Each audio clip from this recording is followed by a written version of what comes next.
Hello student, तो आज के इस वीडियो में हम इंट्रामस्कुलर इंजेक्शन, जिसको शॉर्ट में आईएम इंजेक्शन कहते हैं, उसके बारे में बात करेंगे। तो इंट्रामस्कुलर इंजेक्शन के अंदर ड्रग जो है वो बॉडी की किसी लार्ज स्केलेटल मसल्स जो होती है उसके अंदर इंजेक्ट की जाती है।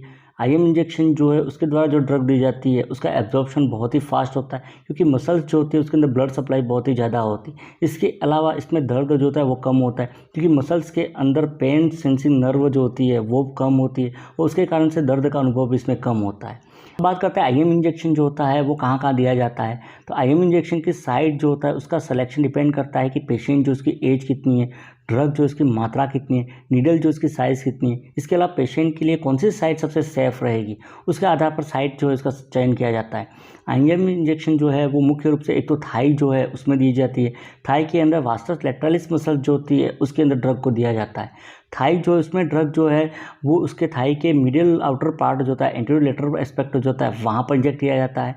साइट जो इसका चयन करने के लिए ये वास्टस लैटरलिस मसल जो इसको पाल्पेट करते हैं, पाल्पेट करने के बाद इसको 3 भागों में डिवाइड कर दिया जाता है। उसके बाद इसका जो मिडल पार्ट जो होता है उसके जस्ट मिडल के अंदर ड्रग जो है वो इंजेक्ट की जाती है। नियोनेट और इन्फेंट जो होते हैं उनमें आईएम इंजेक्शन जो है वो थाई मतलब वास्टस लैटरलिस मसल जो है उसमें इंजेक्ट दिया जाता है। मात्रा जो रहती है इसमें वो नियोनेट के अंदर तो 1 ml, जबकि 18 माह से कम यदि बच्चा है तो उनमें 3 ml तक की ड्रग जो है उसमें दी जा सकती है।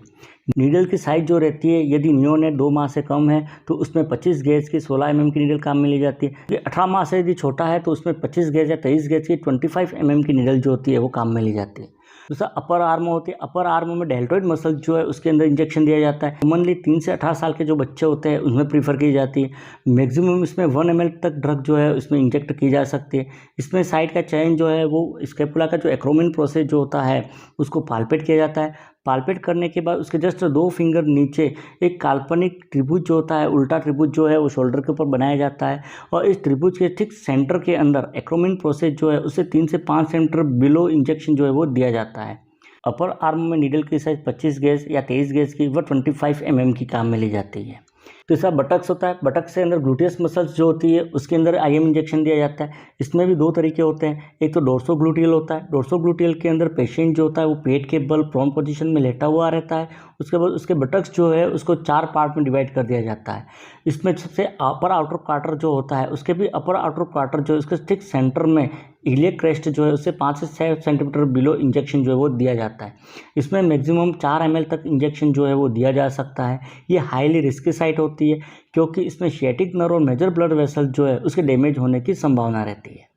बटक्स में दूसरा वेंट्रोग्लूटियल साइट होती है। वेंट्रोग्लूटियल साइट के अंदर पेशेंट जो होता है वो एब्डोमेन या साइड लाइन पोजीशन में लेटा हुआ रहता है। उसके बाद हाथ जो है उसकी जो पाल्म जो होती है उसको ग्रेटर ट्रोकेंटर के ऊपर इस प्रकार रखा जाता है कि फिंगर जो होती है वो अम्बिलिकस या फेस की तरफ रहती है और उसके बाद मिडल फिंगर जो होती है उसको इलियक क्रेस्ट जिसको टच करवाया जाता है और वी शेप जो है वो क्रिएट किया जाता है। उसके बाद इंजेक्शन जो होता है वो ये वी शेप जो बनता है उसके ठीक मिडल के अंदर इंजेक्ट किया जाता है। वेंट्रोग्लूटियल के अंदर नीडल की साइज जो रहती है वो 23 गेज या 21 गेज की व 25 mm की काम में लेते हैं, जबकि ओबेस पर्सन यदि मोटा पर्सन है तो उसमें 38 mm जो है नीडल काम में ली जाती है। वेंट्रोग्लूटियल के अंदर मैक्सिमम 10 ml तक की इंजेक्शन जो है वो दिया जा सकता है। अब बात करते हैं प्रोसीजर, मतलब आईएम इंजेक्शन जो है वो देते कैसे हैं।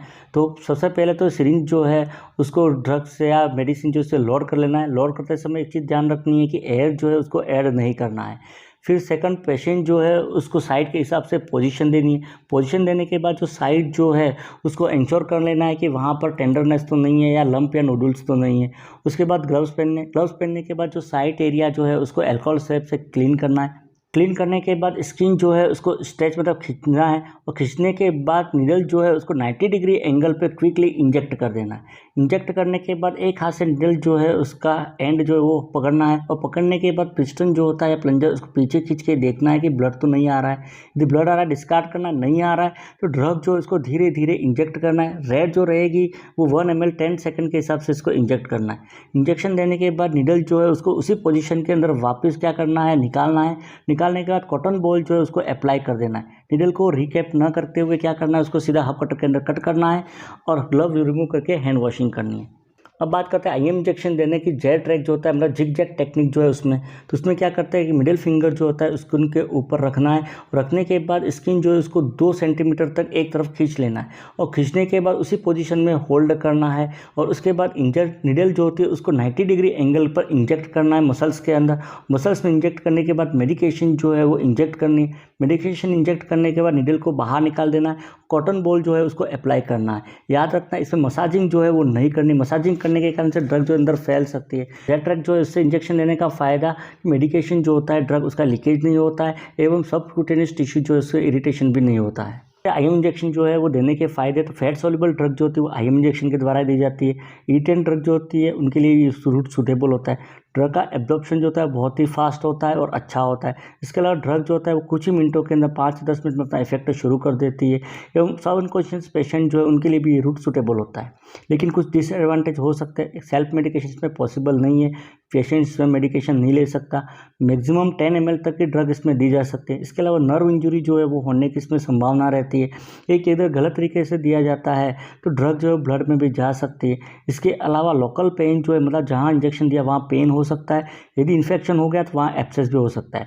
इसके अलावा ऐसा पेशेंट जो एंटीकोगुलेंट थेरेपी ले रहा है तो उन पेशेंट में भी ये रूट जो होता है वो अवॉइड किया जाता है। ये तो आईएम इंजेक्शन जो इसके लाभ और हानियाँ हो गई, और ये था इंट्रामस्कुलर इंजेक्शन जिसको आईएम इंजेक्शन कहते हैं वो। नर्सिंग रिलेटेड और वीडियो देखने के लिए चैनल को सब्सक्राइब कीजिए। Thank you.